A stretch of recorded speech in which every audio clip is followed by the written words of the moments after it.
Hello and welcome to Daily News Simplified, an answer to what, why and how of newspaper reading. Today we will discuss the articles displayed on the screen from the Delhi edition of The Hindu newspaper dated 7th April 2019. So let's start our discussion. Now this article on page number 6 in the Sunday's magazine is related to the Jallianwala Bagh massacre. Now this is in news because Jallianwala Bagh massacre will be completing 100 years in 2019. So that is why this becomes an important topic for us from the preliminary examination point of view. And in the preliminary examination syllabus, it will fall under the history of India and the Indian national movement. Now, you should note that in the year 2018, there was a question related to the Champaran Satyagraha. And you should note that the Champaran Satyagraha had completed 100 years in the year 2017. And that is why it was in news. So, as it had completed 100 years, a question was asked in the year 2018. And regarding the question read, which one of the following is a very significant aspect of the Champaran Satyagraha? So the correct answer here was that the significant aspect of the Champaran Satyagraha was joining of peasant unrest to the India's nationalist movement. This is because Mahatma Gandhi had visited the Champaran and the peasants in Champaran were protesting against the Teen Katiya system which was introduced for the indigo plantation in that area. So that is why it led to the joining of peasant unrest to India's nationalist movement because Mahatma Gandhi had now visited this place. So that is why this was asked in the year 2018. So similarly, you can expect a question in your preliminary examination related to Jallianwala Bagh massacre. So let us understand various aspects of this Jallianwala Bagh massacre. So now what is this Jallianwala Bagh massacre?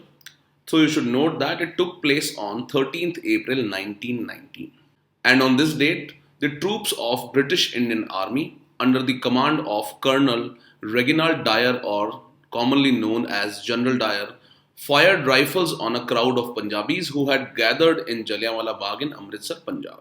So this event is known as the Jallianwala Bagh massacre. So now let us understand the background story of the Jallianwala Bagh massacre. So before the Jallianwala Bagh massacre, the Rowlatt Act was passed by the British government. So let's understand what was this Rowlatt Act. So this Rowlatt Act was also known as the Anarchical and the Revolutionary Crimes Act of 1919. So this name should be remembered, as it is the other name of the Rowlatt Act. And this act was passed by the Imperial Legislative Council in Delhi on 10th March 1919. Now what was this Rowlatt Act related to? So during the period 1914 to 1918, the First World War was going on. So in this time, the British government in India imposed certain restrictions on the freedom of expression of people. And they also imposed emergency measures like preventive detention, etc. So by this Rowlatt Act, the British government in India tried to indefinitely extend the emergency measures of preventive indefinite detention, incarceration without trial and judicial review, and it was based on the Defence of India Act 1951, which was enacted during the First World War. So what this act tried to do is that it tried to extend the emergency measures which were imposed during the First World War indefinitely. And the controversial provisions in the Rowlatt Act were the indefinite preventive detention and incarceration without trial and judicial review. Now the passing of this Rowlatt Act by the Imperial Legislative Council led to large-scale political unrest throughout India. And as a protest, Mahatma Gandhi organized the Rowlatt Satyagraha. Now this Rowlatt Satyagraha of Mahatma Gandhi received unprecedented response. And the situation in Punjab was particularly deteriorating rapidly. And also, the Punjab state witnessed the disruptions of rail, telegraph and communication systems. Now what happened on the day of massacre?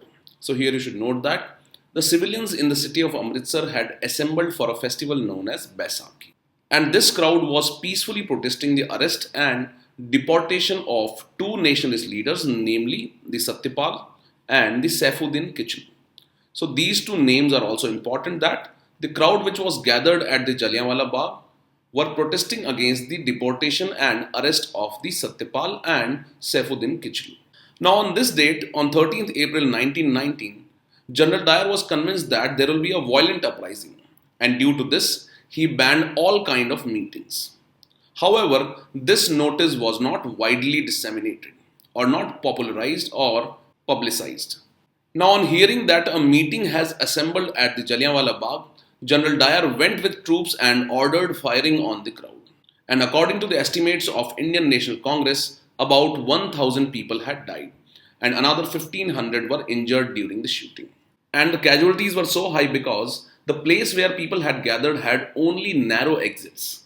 and it is estimated that the troops had ordered 1652 rounds. So now what was the aftermath of this massacre? Now this Jallianwala Bagh massacre shocked the conscience of the Indian nation. And as an aftermath, Rabindranath Tagore renounced the title of knighthood in protest. And regarding the knighthood title, you should note that it is the title given by the British Queen. Further, as a reaction to the Jallianwala Bagh massacre, Mahatma Gandhi withdrew the Rowlatt Satyagraha. Further, a Hunter Commission was created to inquire about the Jallianwala Bagh massacre. So regarding this, you should note that on October 14, 1919, after the orders issued by the Secretary of the State for India, Edwin Montagu, the Government of India announced the formation of a committee of inquiry into the events of Punjab. Now, what were the conclusions of the Hunter Commission report regarding the Jallianwala Bagh massacre? So this report concluded that there was lack of notice to disperse from the Jallianwala Bagh in the beginning, and it was a great error.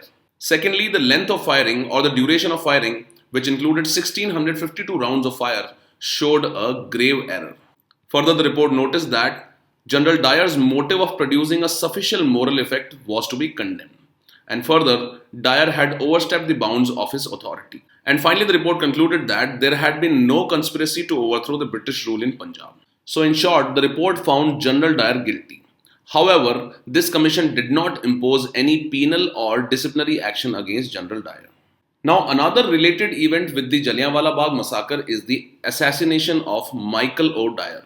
So here you should note that he is not the same as General Dyer. And Michael O. Dyer was the Lieutenant Governor of Punjab during the Jallianwala Bagh massacre. And further, the Lieutenant Governor of Punjab, Michael O. Dyer, had approved General Dyer's action and was believed to have been the main planner. And as a reaction to this move of the Michael O. Dyer, Udham Singh, who was a revolutionary, killed Michael O. Dyer in 1940 at the Caxton Hill in London. And he killed Michael O. Dyer because he himself had witnessed the events in Jallianwala Bagh in Amritsar and was also wounded. So here you should not get confused with the name of the Lieutenant Governor of Punjab and the General Dyer who was involved in the shooting at the Jallianwala Bagh massacre. So these are few important points related to the Jallianwala Bagh massacre and can be very important for us from the preliminary examination point of view. Now you should try this question, and the answer for this question will be displayed after 5 seconds. So this question reads, which of the following were the aftermath of Jallianwala Bagh massacre? The first statement reads, Rabindranath Tagore renounced the title of knighthood. So this is a correct statement. Second statement reads, Mahatma Gandhi withdrew the Rowlatt Satyagraha. This statement is also correct. The third statement reads, Hunter Commission imposed disciplinary action on General Dyer. Now this statement is incorrect because although the Hunter Commission found General Dyer guilty, however, it did not impose any penal or disciplinary action on General Dyer. So the correct answer is B, that is 1 and 2 only. With this, let's move to the next article. This article on page number 8 is related to a species of flower which is endemic to the Western Ghats, and it is known as the Neela kurinji flower. So this will fall under the preliminary examination syllabus under topic general issues related to biodiversity. Now such unique species which are sometimes in news are important for us from preliminary examination point of view. For example, in the year 2018, there was a question related to the Prosopis juliflora species. Now this Prosopis juliflora is an invasive species, and that is why it tends to reduce the biodiversity in the area in which it grows. Now this Prosopis juliflora was in news in the last year, and that is why a question appeared in the exam. So similarly, as Neela kurinji is also in news, you can expect a question in the preliminary examination related to areas in which the Neela kurinji grows, or some unique aspects of this flower. So let us understand some of the facts related to this flower. Now today's news article throws light on how the forest fires are impacting this endemic plant, that is Neela kurinji. So regarding Neela kurinji, you should note that it is known as either kurinji or Neela kurinji, and its scientific name is Strobilanthes kunthianus, and it is a shrub that is found in the Shola forests of the Western Ghats in South India. Now you might be knowing that, or you might have read about these Shola forests in the NCERT. And these Shola forests are temperate forests which are found in the hilly regions in the southern part of India. Further, you should note that Nilgiri mountains are also known as blue mountains because of this flower.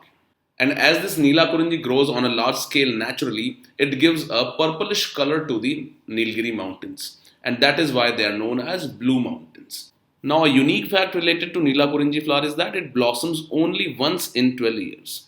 So this can be an important aspect for us from the preliminary examination point of view. Now, as this flower blossoms only once in 12 years, a tribe in Tamil Nadu, which is known as the Palayan tribal people, use the blossoming of this flower as a reference to calculate their age.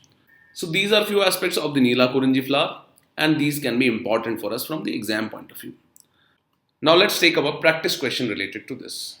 Now you should try this question, and the answer for this question will be displayed after 5 seconds. So the question reads, with reference to the Neela kurinji flower sometimes in news, consider the following statements. The first statement reads, it is found in Western Ghats, which is correct. And the second statement reads, it blossoms only once in 12 years. This is also correct. And this is one of the unique aspect of the Neela kurinji flower. And this can be important for us from the preliminary examination point of view also. So the correct answer is C. That is, both the statements 1 and 2 are correct. And with this, let's move to the next article. Now, this article on page number 14 is related to the issue of electoral bonds for political funding.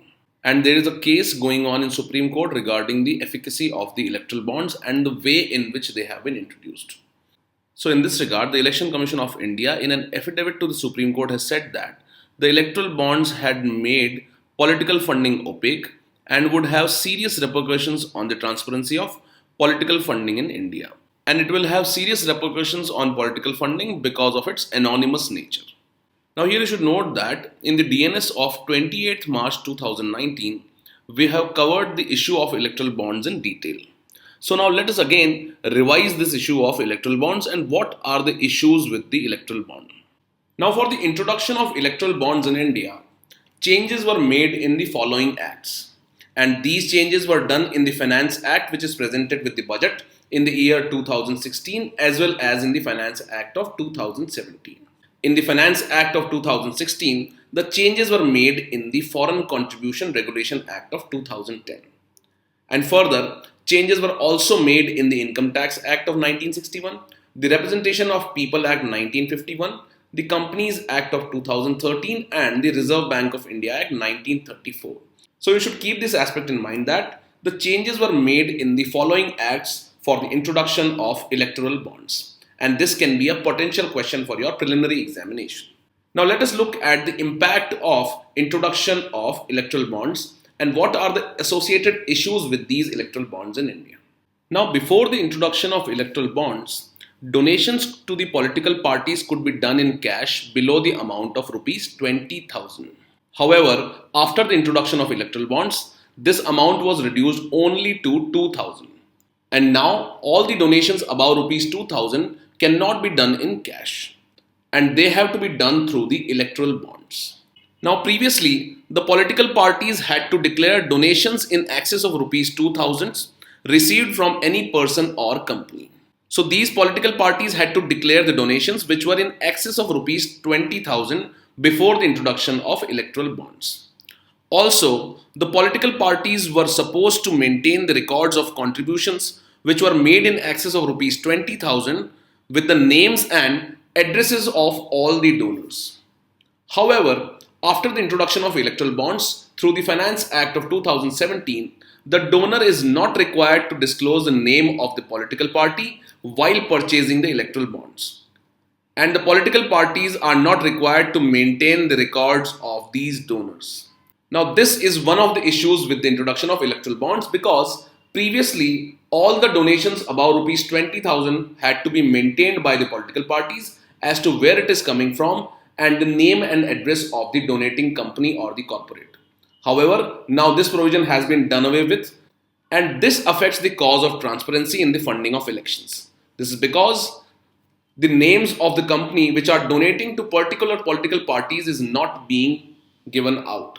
Now, previously under the Companies Act of 2013, a company had to be at least 3 years old in order to contribute to a political party. And its contribution could not have been more than 7.5% of its average net profit in the 3 preceding years.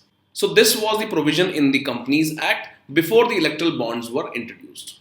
However, With the introduction of electoral bonds and the amendment in the Companies Act 2013, the government has removed the cap of 7.5% on political donations by the company. Secondly, now the companies need not disclose the name of political party to which the company has contributed. So now what is the issue with these amendments and the introduction of electoral bonds and the changes in the Companies Act? Now any company can donate any amount of cash through the electoral bonds and the identity of such company shall not be disclosed. So that is why shell companies can be formed by these companies just for political funding, and this can be a major source of corruption. So the first issue was related to the anonymity and transparency, while the second is related to the shell companies and the source of corruption in political funding. So these are two major issues. The third major issue is related to the foreign contribution or foreign funding of the political parties. Now regarding foreign funding, you should note that previously under the Foreign Contributions Regulation Act, the foreign funding or all the funding from the foreign sources was not allowed to the political parties. However, now with the introduction of electoral bonds and the changes in the Foreign Contribution Regulation Act, it has been allowed that the donations can be received from foreign companies which have a majority stake in Indian companies. And this could only be done if the foreign companies were following the FEMA guidelines and which are related to the foreign investment in the sectors in which they operate.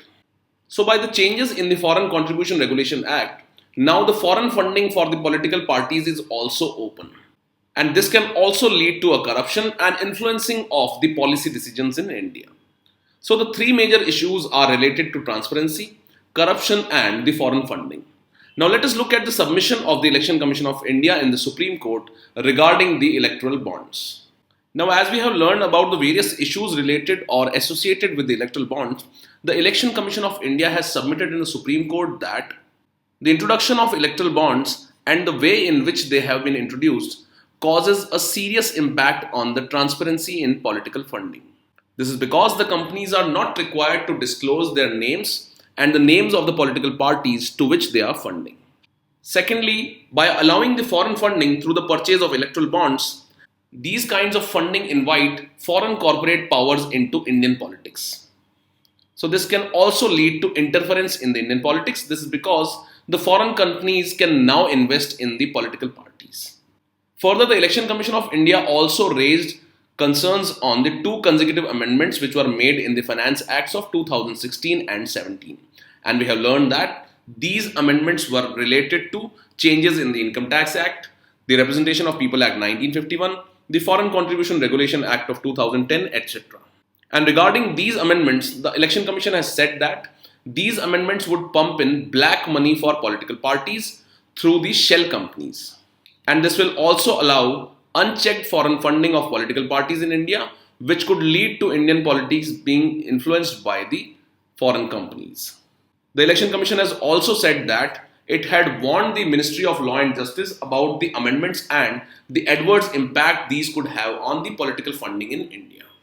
Now this matter is sub judice and the Supreme Court is yet to take a decision or give a verdict on this issue. Now this petition has been filed in the Supreme Court by the Association for Democratic Rights or ADR, and they have raised the issue of unlimited corporate funding and transparency in political funding. So with this, let's move to the next article. Now this article on page number 15 is related to a bacterial strain which has been found by the researchers at IIT Bombay, and this bacteria is known to biodegrade aromatic pollutants. Now what are the benefits of this finding of the IIT Bombay researchers? So now this bacterial strain or the finding of this bacterial strain which can degrade aromatic pollutants can be a potential solution for environmental hazards like oil spills or bioremediation, wastewater treatment and soil pollution, etc. And the name of this strain is CSV86 of the Pseudomonas putida. So this will form a part of the preliminary examination syllabus under the topic environment because this bacterial strain is known to biodegrade aromatic pollutants. So let's also learn about the aromatic pollutants or what are the polyaromatic hydrocarbons. And regarding polyaromatic hydrocarbons, you should note that these are organic compounds which contain only carbon and hydrogen, and these are composed of multiple aromatic rings. And as you can see in this diagram, these compounds have multiple aromatic rings. And regarding aromatic compounds, you should note that these compounds have a particular aroma or an odor. And the basic unit of all these aromatic compounds is the benzene ring, and which has the chemical formula C6H6. So as you can see in this compound, the basic unit is the benzene ring. And the simplest of these polyaromatic hydrocarbons is known as the naphthalene.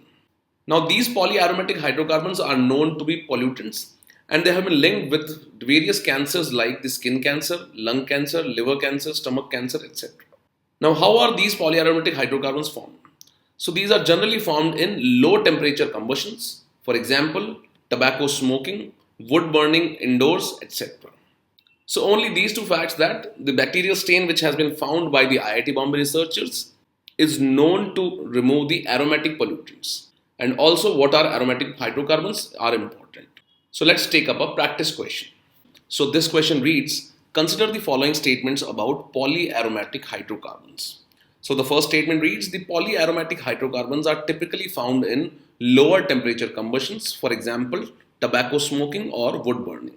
So this is a correct statement as we have read. The second statement reads, these pollutants are known to be carcinogenic, which means that these are known to be cancer causing pollutants. So this statement is also correct. Hence the correct answer is both 1 and 2. Now after this, let's take up some more practice questions from our preliminary examination point of view. Now after this, you should try and answer these questions from your preliminary examination point of view, and the answer for these questions will be displayed after 5 seconds. So the first question reads, the people who gathered at Jallianwala Bagh on 13th April 1919 were protesting against the arrest of which of the following leaders?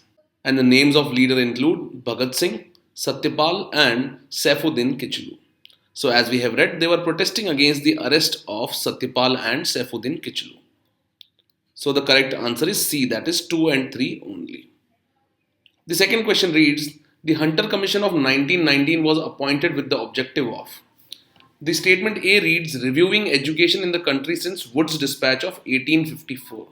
So here you should note that another Hunter Commission was created in the year 1882 and 83. And the purpose of that Hunter Commission was the reviewing education in country since the Wood's dispatch in 1854. So you should not be confused with both these Hunter Commissions. So the statement A is wrong. The second statement reads, to inquire about the events in Punjab at the end of World War I. So yes, this is a correct statement. And this Hunter Commission also inquired about the Jallianwala Bagh massacre. And it was not related to reform of civil services or to review the Vernacular Press Act. So the correct answer is B. You should further try this question related to the Mission Shakti. And this question reads, with reference to the Mission Shakti, consider the following statement. The first statement reads, it aims at targeting all satellites in the space and create a deterrence. This statement is incorrect because it only aims at targeting satellites which are orbiting in the low Earth orbit and which extends up to only 2000 kilometers. The second statement reads, India is the third country to achieve this capability. This statement is also incorrect because India is the fourth country to achieve this capability after USA, the erstwhile USSR and China. So the correct answer is D, that is neither 1 nor 2. With this, we have come to the end of today's discussion. Now let's move on to the question for the day.